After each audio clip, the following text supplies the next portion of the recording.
afternoon, everyone. It's Monday the 23rd, 12:31. I'm just giving an update as to what's going on here in the construction site, the new School and Parish Centre.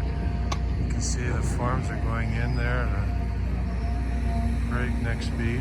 I guess they're doing everything according to what they need to do. They're not pushing any boundaries, but it's going in at a good speed.